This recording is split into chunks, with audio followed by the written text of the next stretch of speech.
really like this mood light.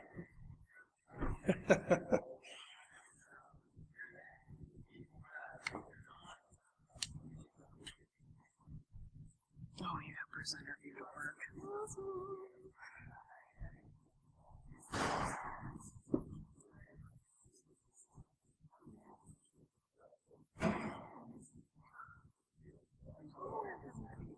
Wave.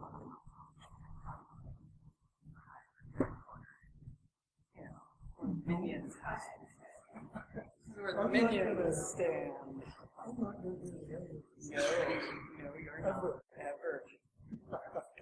Minions stand. Assuming we're waiting for video game.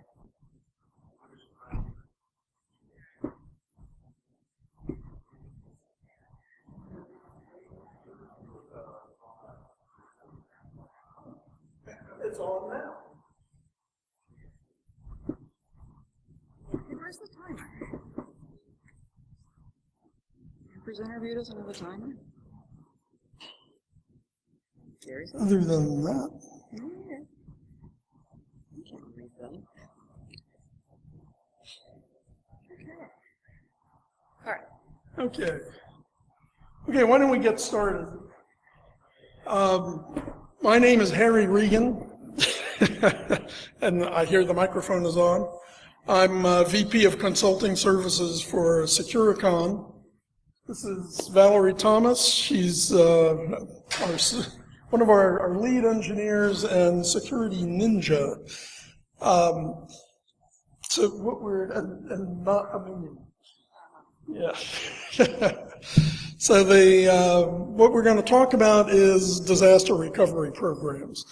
We're going to look at several different ones that were really done according to the book, and the book is really written by an organization called DRI, the Disaster Recovery Institute. It's actually DRII, it's a Disaster Recovery Institute International, but we leave the last I off because that's what we do. So we're going to talk about who we are, why we're involved in this, kind of the magic of mixing technology and people, which is always fun to do. We're going to talk about things that the Disaster Recovery Institute suggests that should be in a disaster recovery business continuity plan, and then look at 3 real-life examples, all of which followed the rules and had a fatal flaw. Talk about lessons learned or scar tissue and recommendations out of that, and look at a 4th approach where an organization used the disaster to kind of rethink some of their decisions, and then talk about conclusions and directions, recommendations. So, who are we? Securicon, this is the only ad I'm going to do. We're a professional services firm in the security space out of Alexandria, Virginia. Basically, we focus on critical infrastructure and regulated industries, finance, healthcare, utilities, things like that. We're about 14 years old, so we've developed a broad base of expertise in a variety of areas, including continuous operations planning and business continuity plans. And I've always had a fascination with what I call the BTA FFD syndrome, which is buttered toast always falls face down. Things always seem to go, for the worst. So let's talk about mixing technologies and human. Technology makes the world work, people make the world weird. And business continuity happens at the intersection of these 2 worlds, and throw in an emergency or 2 on top of that, and you get some real exciting results. So plans may be detailed, they may be logical, they may go into great detail, but people don't work that way. So there's a lot of dynamics that happen that that kind of change things. So, emergency scenarios can get complex, and you have to be flexible, and in some cases, very, very flexible. So, if you think of policies and procedures, just how they work, how they're implemented, generally the theory is when you put a policy together that people are inclined to follow the rules. That may or may not be true. Just the example I like to use is the stop sign. How many people here always come to a full stop when they come to a stop sign? So we got a couple of hands. Odds are good that one or two of those people are correct and the rest are lying or mistaken. People aren't that consistent, and that's the world we have to live with. And that applies not only to the rank and file of your organization, that also applies to the members of your response team. They have their own issues, they have their own agendas, they have their own factors that'll affect their behavior. So one thing you won't know until a disaster actually happens, who the heck is going to show up in the first place? So things can get not quite as you anticipate. So throw in an emergency, basically you may have detailed plans, but all bets are off. This is mine. This is mine. yours. Okay, cool. It's fine. Okay. So we kind of mixed up the order that we do the slides in this talk, so there's going to be a lot of, is this your slide? Kind of thing. Sorry in advance.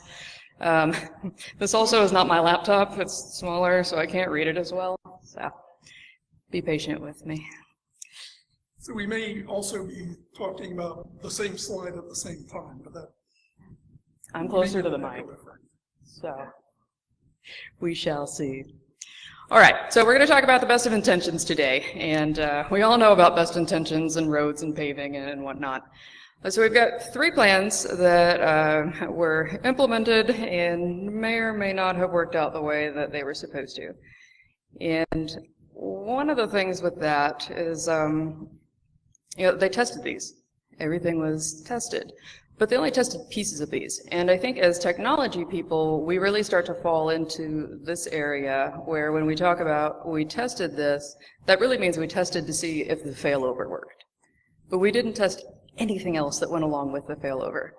So while you're going through these, just kind of keep that in the back of your mind, that a lot of the failures that we're going to talk about weren't necessarily purely technology. A lot of it was the cross-section of technology and people. So technology only does so much without the people behind it. Anybody who does phishing campaigns knows all about how that works. If we got time, which I think we probably will, we'll look at the 4th case that Harry mentioned earlier. So all the things that you're supposed to do. If you read all of the regulations and the recommendations, this is the way to come up with your disaster recovery plan. Safety is supposed to be the #1 priority. We're supposed to put people first. So the next time you read your business continuity plan, just kind of keep in the back of your mind that that's probably not people-oriented, that's probably technology-oriented. Back to the same, did the failover work, did this work? Not about, hey, how do we keep people from getting hurt if this part of the building is inaccessible? What are we going to do if we need to get equipment from A to B? And a lot of these things came into play. That's not really a test case, so I'll save it if we have a little time toward the end. We'll just say if you rely on shipping as part of your disaster recovery plan, that's not always a good idea. Don't let them see you sweat, right? So the whole point of disaster recovery and business continuity is to keep things going. Even if it's just the public-facing presence so that everybody thinks everything is good, and you need to figure things out on the dark side, that's kind of the way it's played. Billing, right? That's still important. Most places, that's the highest priority. Billing is always first, because without billing, none of the other processes matter. So when you look at your business continuity plan, you might want to see which one of these systems is the top priority. Payroll is #3 at best. 3rd priority. Yeah, so back to that people thing, We don't really work too well if we don't get paid. Small little detail to remember. So back to the things that we should be doing. Contingencies, and we talk about these all the time. We do the whole training and awareness, and especially key staff, right? These are always the things that we talk about doing that we should do, that look good on paper, but when it comes to actually putting them in place, these are usually really big gray areas or missing sections that are in the plan. So the other thing that I want to talk about really quick when it comes to training and implementation, and I think we've got a couple bullets kind of sprinkled throughout here, be sure that you're cross-training, because if Bob is supposed to do this specific thing and Bob is not there, you have a problem, especially if Bob is to take care of the billing system or the payroll system and nobody else knows what to do, then you have a bigger problem, because now your people that you need to drive your technology are unhappy. So 3 quick tales today. It's always easier to learn from somebody else's failures than your own. It's also more entertaining. Some of these, they may sound a little antiquated. We'll talk about things like tape backups and shipping things back and forth. We've had folks in the audience come up to us before and say, nobody does that. Nobody ships tapes anymore. There are so many people that ship tapes. There are so many places that don't have backups to ship at all. So kind of keep in mind as we go through this that just because it's a little bit different than what we're used to today does not mean that every company has this in place already. So we'll talk about the other 9/11 issue, which I actually didn't know about until we started putting this presentation together. So that one's kind of cool. Back to the people. All it takes is people, which is great until you don't have any people. And then we'll talk about Y2K. There's some nostalgia for you. You guys haven't even started drinking yet. We're going to get nostalgic. You want this one? Yeah. So all 3 of these are real case studies of clients I've had in different organizations. I should add that none of these are SecuriCon clients, so I can say rude things about them. So, when you think back to 9/11, one of the things, if you look at other things that were going on, there are 2 other big events going on when the 9/11 attack happened. Number one was the Code Red malware, explosion. But the other one was Hurricane Gabrielle. Hurricane Gabrielle was not a big deal. It was a Category 1 hurricane. Kind of came across central Florida as a tropical storm, became a hurricane in the Gulf, and then came back. So a client I had, who was a manufacturing client, had a data center outside of Orlando. During the tropical storm Gabrielle, the whole area got saturated, and then it came back. So they had a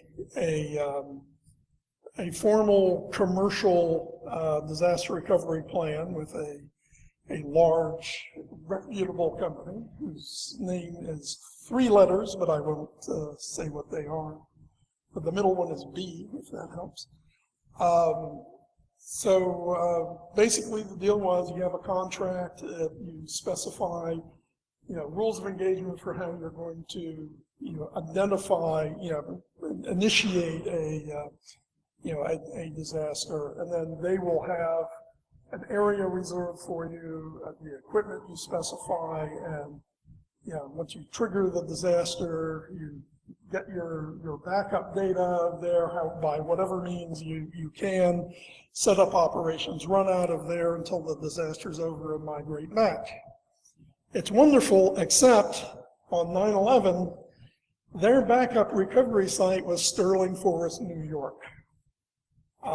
They couldn't get the company to answer the phone, much less, help them,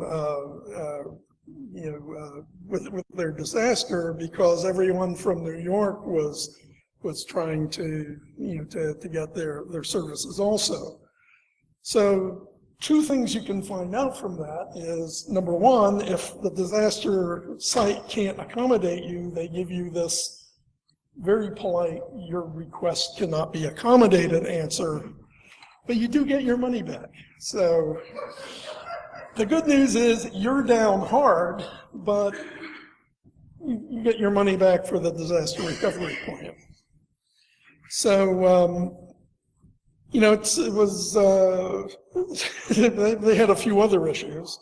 So they kept their backup backup tapes. Yes, they were honest to God tapes on site. And the plan was they'd either FedEx them or they'd throw them in a van. You know, they're in Central Florida. All you have to do is get on 95, drive north to the disaster recovery site and unload them. Unfortunately, they had nowhere to go. They had also arranged for specific equipment. They had some weird communications. I say weird, but let's just say legacy communications environment. They were an AS400 environment.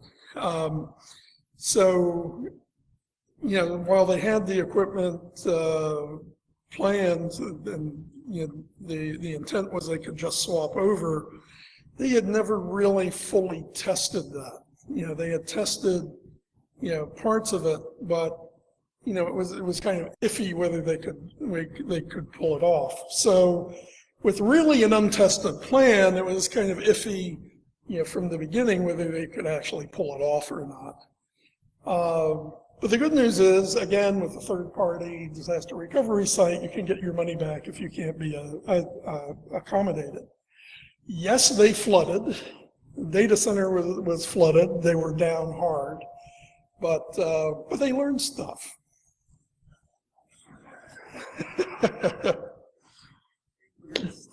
Okay, well, excellent. This one's mine. Awesome. I love this one. Okay, so we're going to learn some more stuff. Probably not exactly the same way. So, New England, it's rolling hills, it's very pretty, nice and scenic. If you've been to New England, you know that it's dotted with nice little cute historic towns, and there are cool things there like mills that they make into various things like restaurants and hotels, or in this case, a company that manufactures specialty equipment for the medical industry. Not sure why exactly they chose that location, but that must have been a good price when they bought it. But they didn't really think about, while this location is very picturesque and it was probably very cheap, it's very close to a lake. So when they were planning for their disaster recovery, they decided, you know, we'll just do shelter in place. And for those of you who don't live in that kind of area, shelter in place is where you're at work, something bad happens, and you stay at work. They don't let you leave. Let me add one little thing. The lake she mentioned was a man-made lake with a 100-year-old earthen dam. Details. They didn't say anything to the insurance company about that either. But that's a problem for later. We're not talking about insurance. So shelter in place works not even a little bit, because if there's a disaster and folks with families are told that they need to just stay there and do their job indefinitely, bad things happen. The other problem with shelter in place is what happens if the disaster hits when nobody's at work. Oops. Probably didn't think about that too much.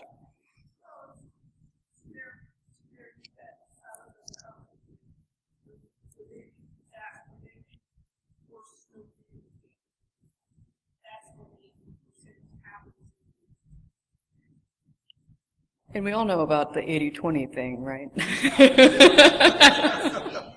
Yeah. Yeah, probably not something that they foresaw.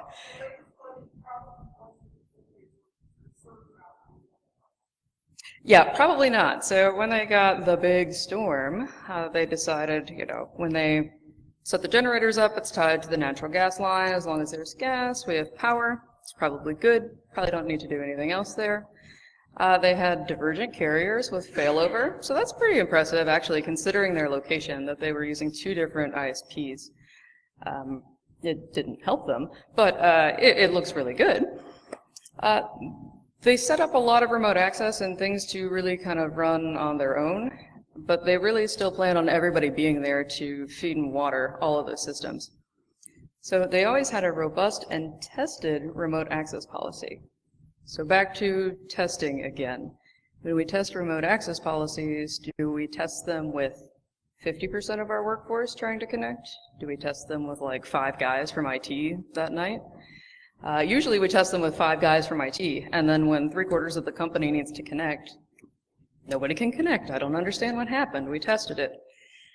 So similar issue here. But they missed a really key thing on the issue, on this whole thing. They decided that we will only train certain people to do certain things. So if Bob is to take care of this system and Bill is to take care of this system, that's all we're going to teach them. Which is great, except for when those people don't show up. So when that was brought up, it was, well, we'll do that later. We'll take care of that later. And we all know when later happens never. So in May of 2006, that area experienced severe flooding, like a lot of New England.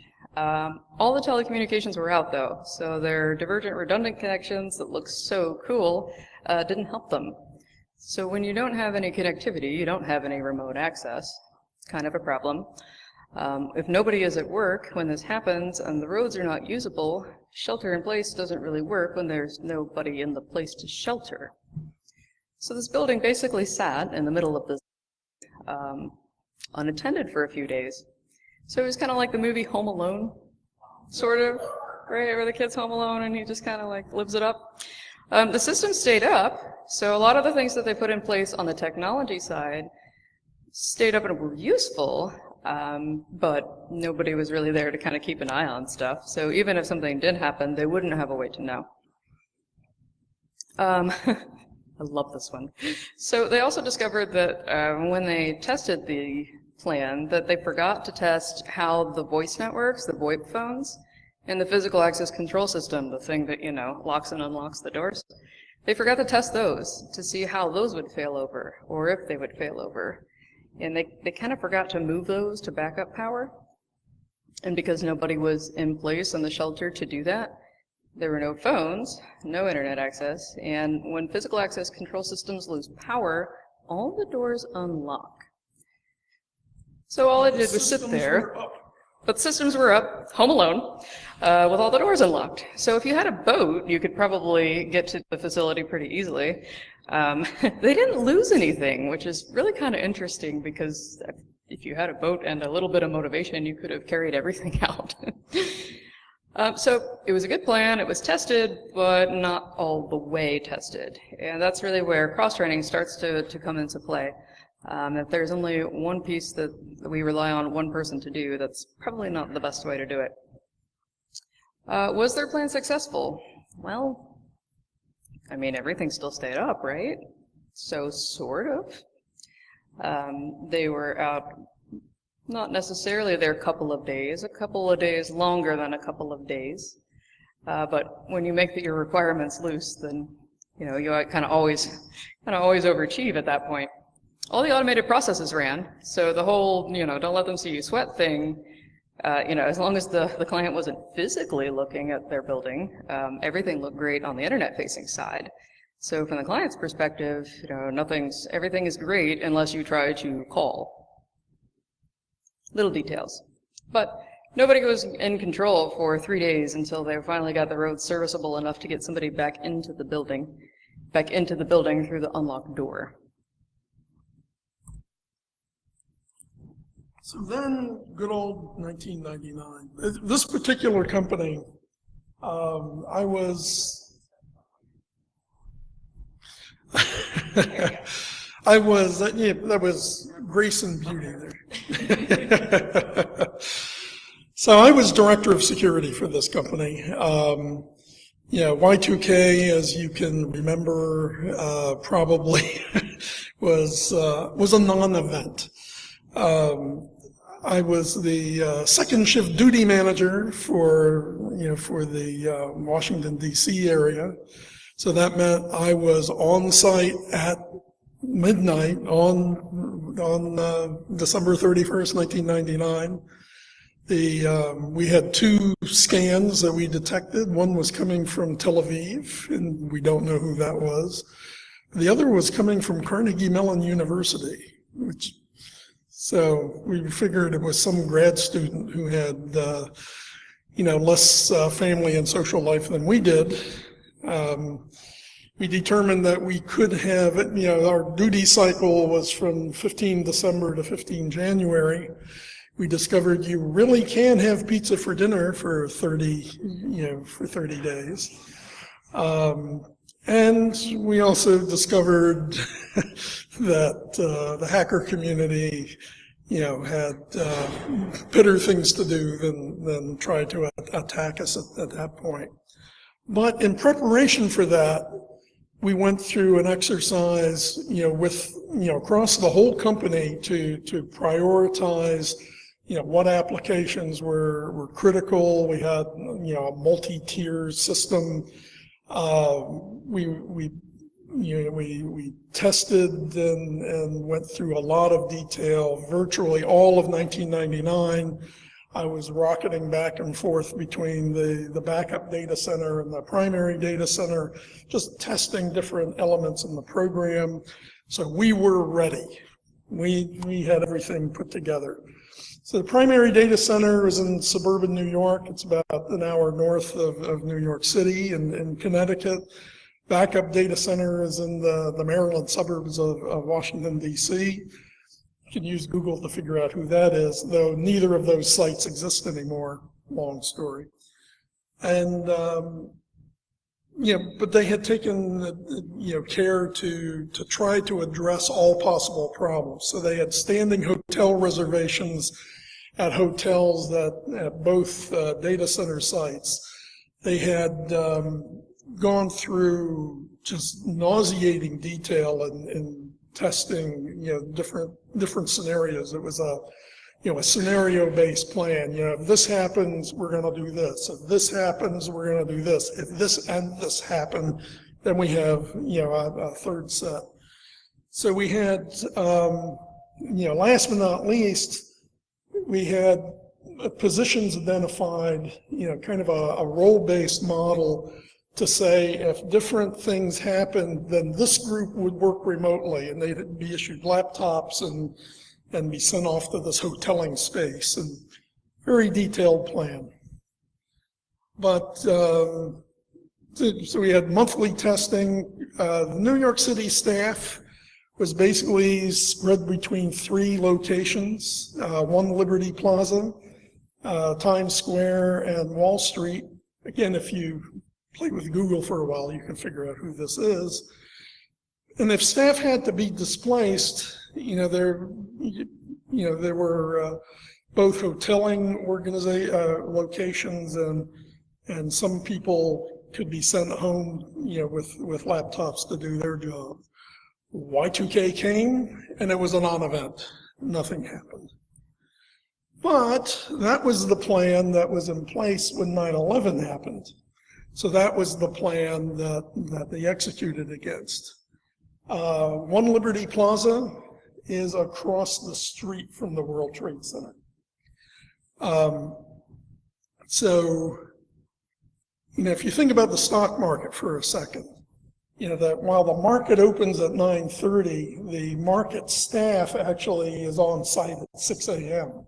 So all the market people are already there. They're already there. They're preparing for market open, and that's at both data centers. The first plane hit before market open. It's about 8:15. 8:20, about that thing. So the decision was made, and this was made really at a governmental level, not to open the stock market. So they were actually ready to go, when the first plane hit, but they went on what's called a hold. They were waiting for things to happen. As it became apparent what was going on, the Liberty Plaza and Wall Street staff were evacuated to Times Square. At least that's what they thought they were going to do.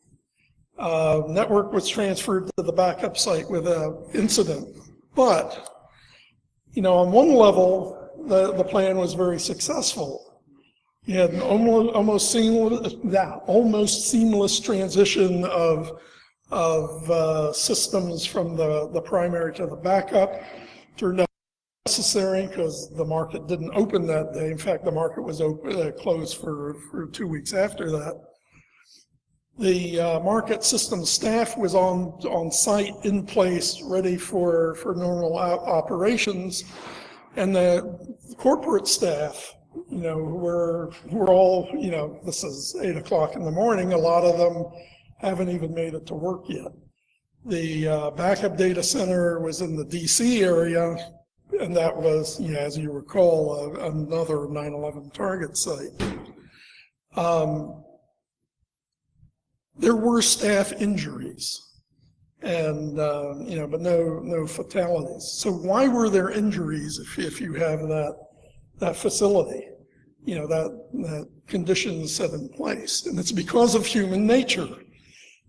What do you do when the building across the street from you gets hit by a plane? You go out and look. So they had people from the One Liberty Plaza office go out, and we're watching, as things unfold. And the second plane hit and the South Tower collapsed. When the South Tower collapsed, that's when several people were hit by debris. No fatalities, fortunately, but that was a disaster. So the problem with the business continuity plan is there was no plan for losing Manhattan. Everything was compartmentalized to different locations. Things like, the evacuation plan, it assumed that the streets were navigable and the public transportation was available to get people out of the area. That wasn't available.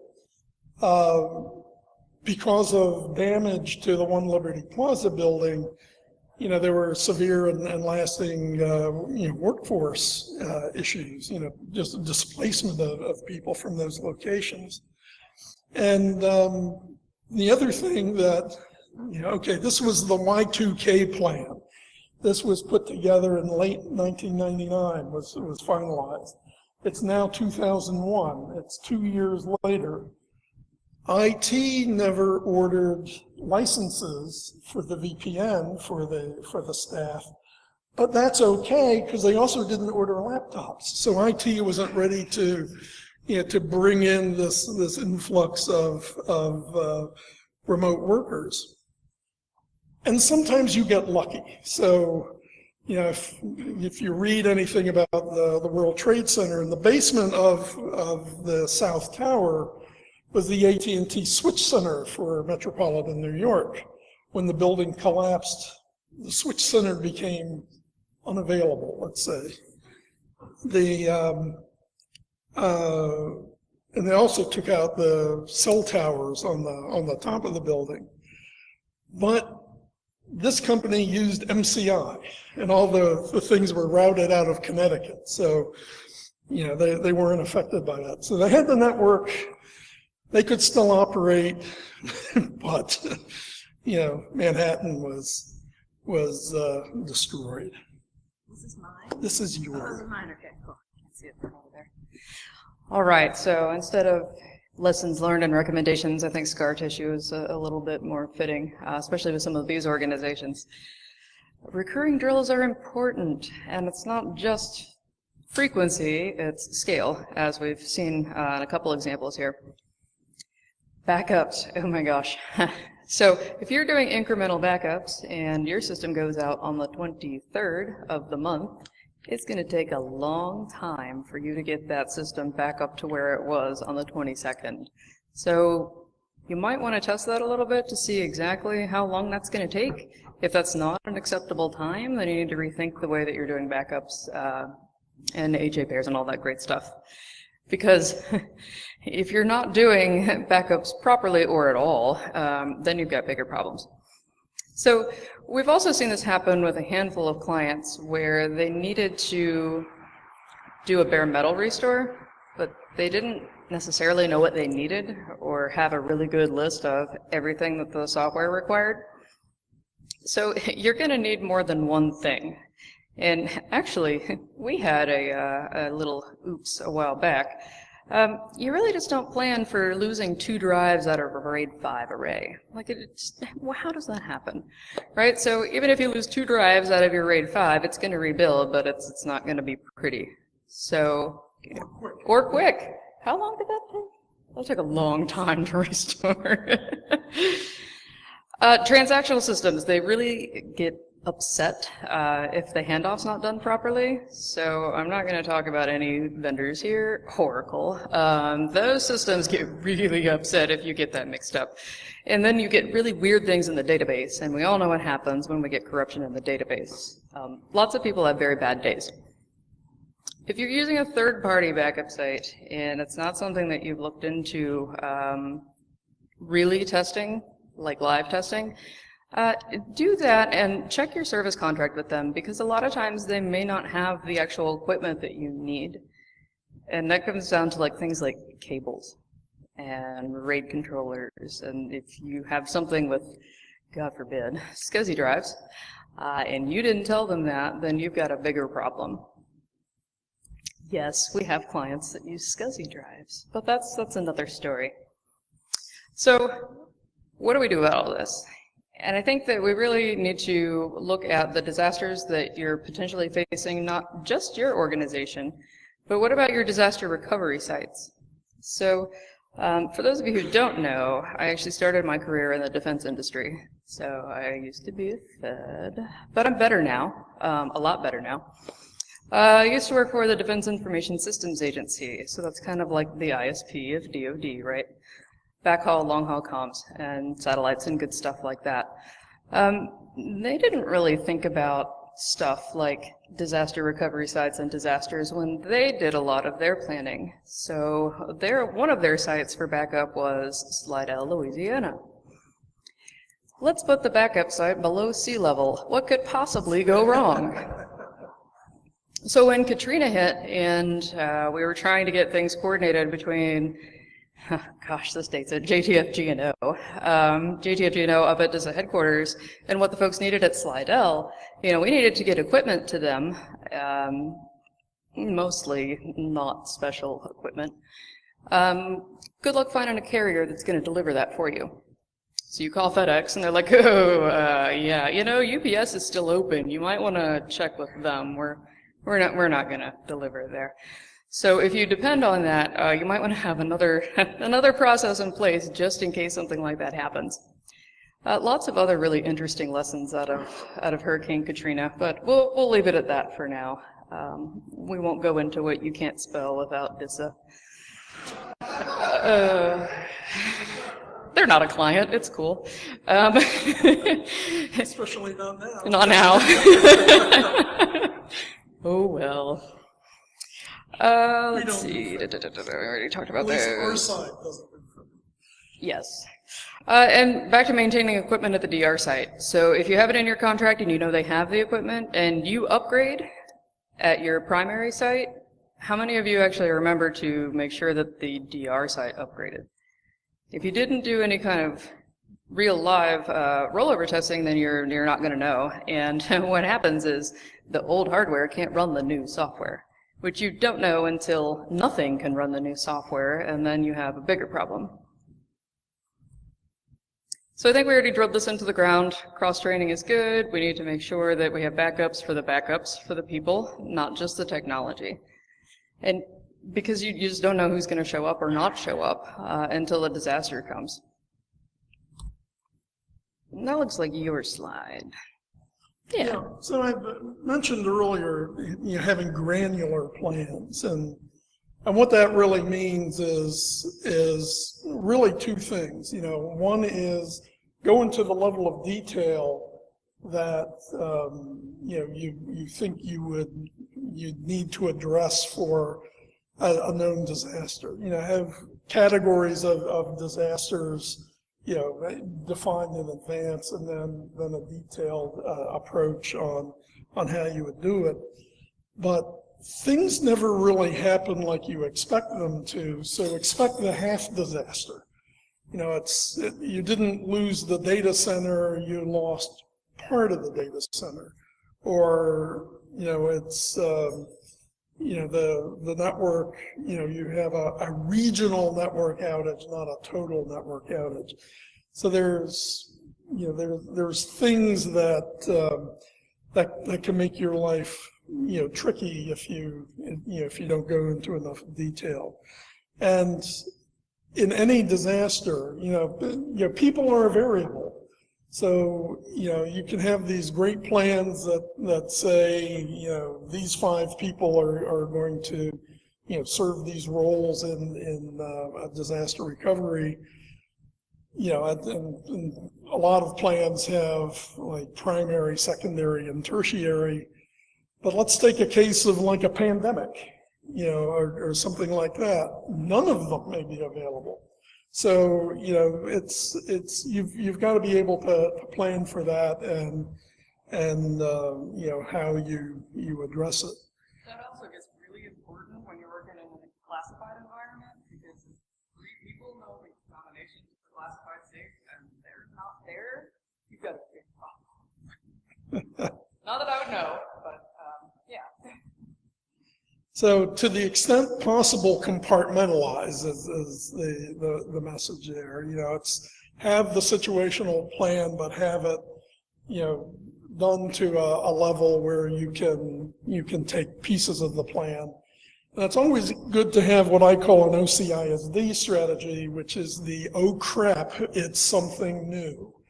You know, you can sit down and think about all these different possibilities, but nature is interesting. It can throw things at you. No, by the way, usually I don't use the word, you know, crud or crap in the OCISD, but you can fill in the piece.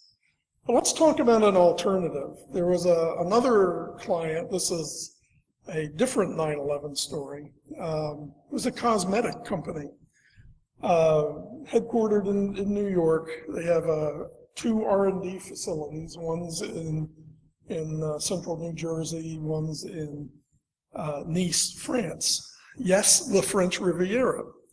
So they had planned to consolidate all the researchers into the New Jersey facility, and the company I was working for at the time was helping them build out and define the new R&D center. By the way, cosmetic companies are one of the biggest consumers of security technology on the planet, because most of what they have are considered trade secrets. So, you know, this particular R&D facility had, you know, access control system, you know, physical access control system. They had video surveillance. They had biometrics in different areas. It was a sophisticated operation and very typical of that industry. So when 9/11 happened, you know, they made a corporate decision that they would take the, you know, the corporate office and, you know, forget about this consolidation of the researchers, move all the corporate people down to the, you know, to the facility in New Jersey. And, you know, that was a good example of being able to capitalize on a disaster to, you know, to basically lessen your risk profile. But it's always bothered me. It's always worried me that the researchers in the French Riviera who were told they were moving to New Jersey, they are the ones who perpetrated 9/11. You've heard it here first. So if you take nothing else from this, test, refine, repeat. Be very flexible. Things will not happen like you expect them to happen. And when it does happen, you know, be ready to learn, you know, from the pieces that you didn't plan for. And I love quotes from George Patton because he said some terrific things, and the one that applies here is when the first shot is fired, battle plans go out the window. So it won't happen like you think it'll happen. Thank you.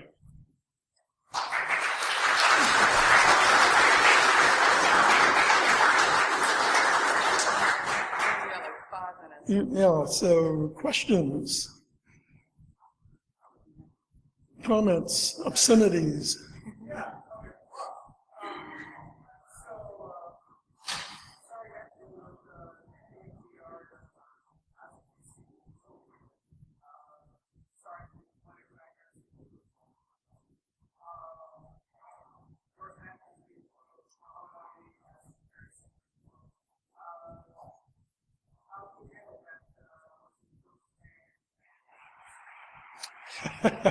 Gingerly.